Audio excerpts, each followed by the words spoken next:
Bonjour à tous et bienvenue dans ce nouvel épisode. Aujourd'hui, je voulais vous parler d'un événement qui s'est passé récemment et qui m'a fait me questionner. Et cet événement, c'est la rencontre d'une jeune céramiste qui venait tout juste de se lancer. Je vous invite à vous installer confortablement et de prendre un temps pour vous, aujourd'hui, de préparer une petite tasse de thé et c'est parti. Alors, ce week-end, nous étions à Grandchamp et il y avait un marché de Noël. Durant ce marché de Noël, nous avons découvert plusieurs artisans, artistes, créateurs, et notamment une jeune céramiste qui venait tout juste de sortir de l'école et de se lancer. Et c'était assez magique.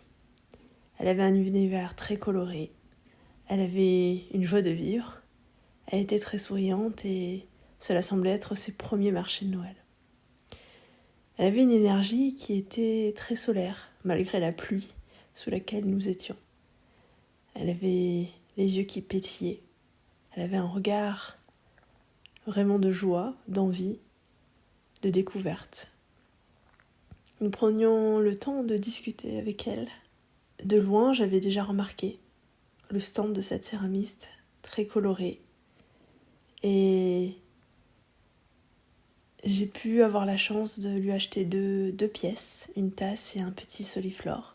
Et ça m'a mis tellement en joie. Déjà, rien que les premiers échanges avec elle étaient très enjoués. Mais pas enjoués dans le sens faux. Au contraire, on sentait quand elle parlait qu'il y avait la passion, qu'il y avait quelque chose qui l'animait en elle. Elle nous a fait part qu'elle voulait encore aller plus loin et étudier les émaux. Et ça m'a mis en joie, juste d'être en sa présence, de discuter avec elle, de discuter de son parcours. Elle nous a dit aussi qu'on était parmi ses premiers clients. Et je suis très heureuse d'avoir pu soutenir cette jeune céramiste qui venait tout juste de se lancer, qui a des projets plein les yeux, qui a l'envie d'aller encore plus creuser, qui a envie de découvrir quelle est sa patte, quelle est sa manière de faire, quelle est sa ligne directrice.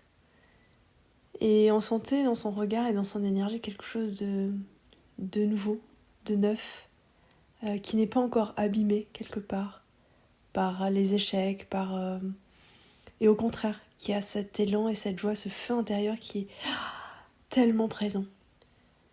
Et j'en discutais avec Ludovic récemment et je me suis dit, mais waouh, qu'est-ce que c'est beau, ce feu intérieur, cette joie, cette insouciance des débuts qui nous permet justement de se lancer, d'oser créer, de se tromper et d'avoir beaucoup moins peur du jugement, d'avoir moins peur de se tromper, d'avoir vraiment cet élan d'essayer. Et je me pose la question parfois, qu'est-ce qui fait que certaines personnes aient perdu ce feu, aient perdu cette joie, aient perdu cet élan. Et moi-même, parfois, je le perds, ce feu et cet élan.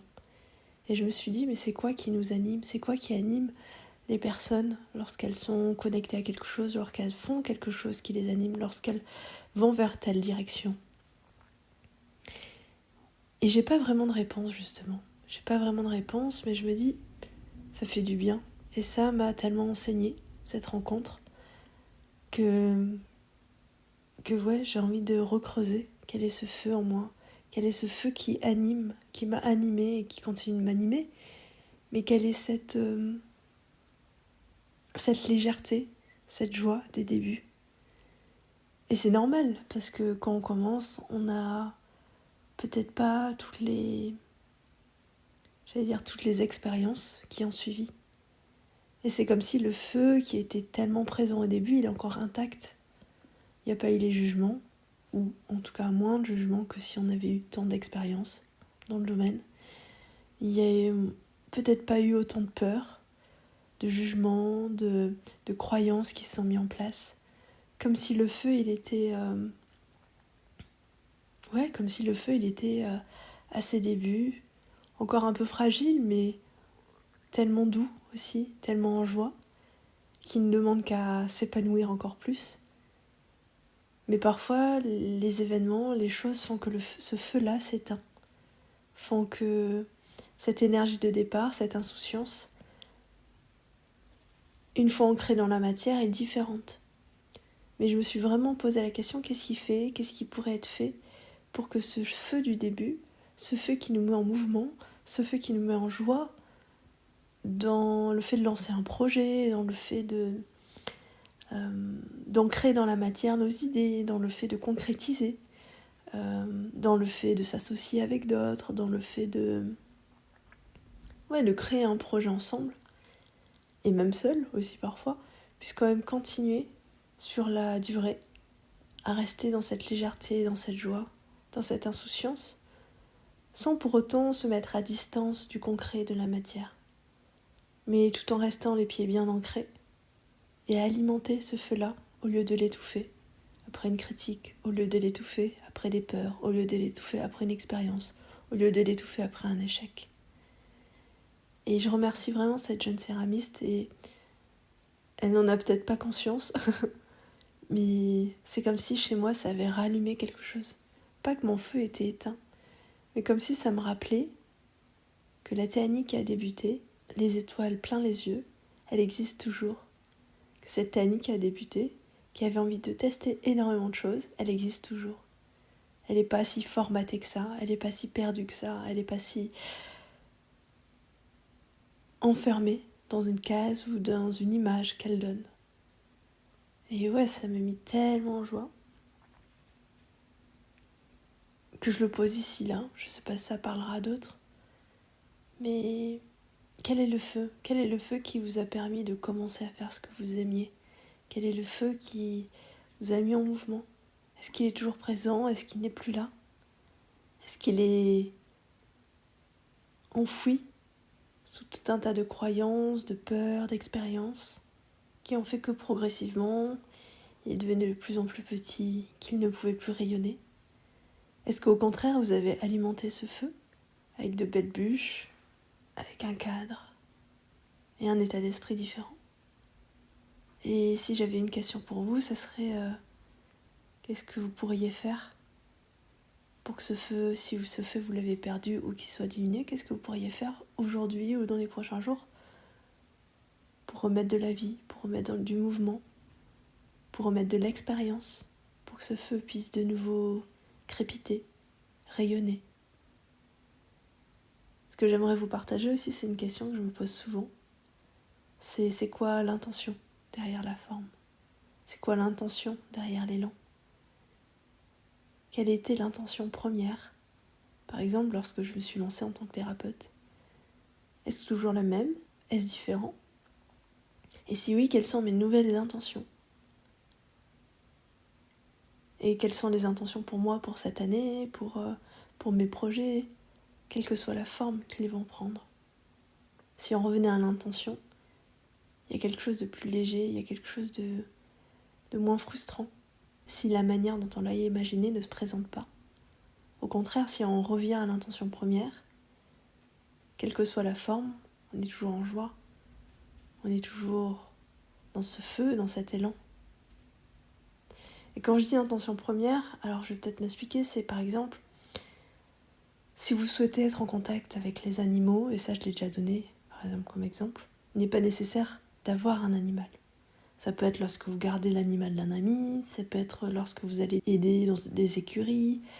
Il y a plein de formes possibles pour aller à l'intention première qui était d'être au contact des animaux.